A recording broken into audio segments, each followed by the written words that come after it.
Hi, I'm Jim Bussey, and this is my story. It was late 2007 in December, and I had just graduated from my MBA program, and that was the capstone of 4 years of going back to school as a full-time student. So it was feeling pretty good that that part of my life was over, because I did that while I was a full-time employee and while I was traveling full-time. It was a pretty stressful 4 years. 2 weeks later, in the middle of January, I was shaving, and when I got to my neck, as most guys shave, there was a lump right here, and a pretty big lump. So I did what most guys do when we find something's wrong with us.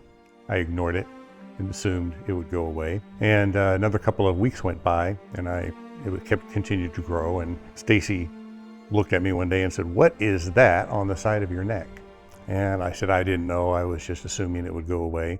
So Stacy jumped into nurse mode and immediately got me appointments with one of the best head and neck surgeons here in the Dallas-Fort Worth area. And we went in a couple weeks later, and now this lump was about the size of a grapefruit. And he was very positive, 99.9% positive that this was just a benign cyst.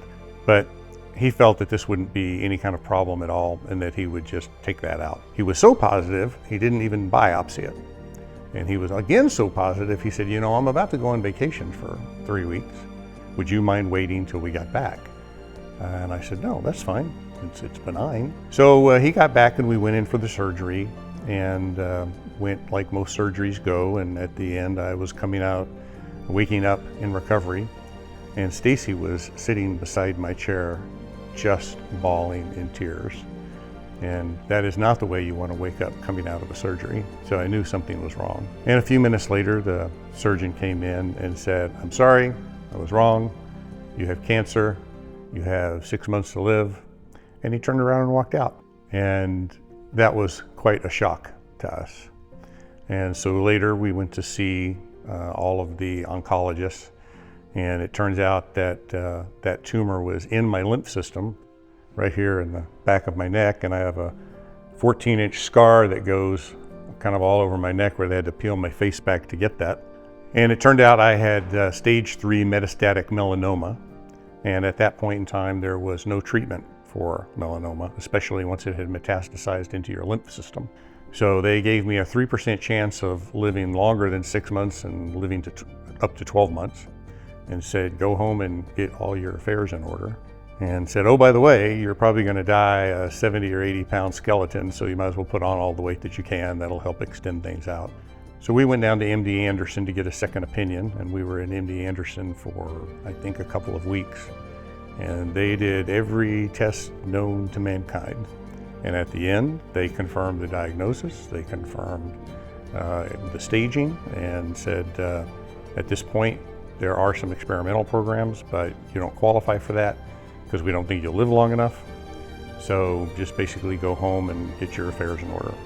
So that's what we did, and that's a very traumatic experience to go through. And doctors know what doctors know, but doctors don't know what God knows. So during this time, Stacy had gotten all of her ladies in various churches that she's known over the years. And there was, like, I think, a global prayer chain.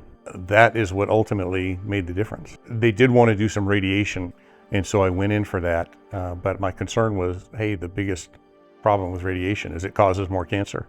And so I brought that up to them, and they said, "You don't need to worry about that, because you're not going to live long enough for the radiation to actually be a problem." So I think the radiation program was 8 weeks long, and I did the first week. And I can't tell you why. It wasn't audible, but I just knew that that is not something that I wanted to do. I just felt like I wasn't going to die, and that this radiation would in effect be harmful to me in the future. And I had lost 15 pounds my first week of radiation therapy. So I told Stacy I wanted to stop, and it was against all of the doctor's instructions. And Stacy prayed about it and was ultimately comfortable with it being my decision, so we stopped. And all of the doctors said that I had just signed my death warrant, but it was what I felt God was telling me to do. So we went on with our life, and a year went by, and I had put on so much weight that my cardiologist now said, "You know, I don't know if the cancer's going to kill you, but you're certainly going to die of a heart attack."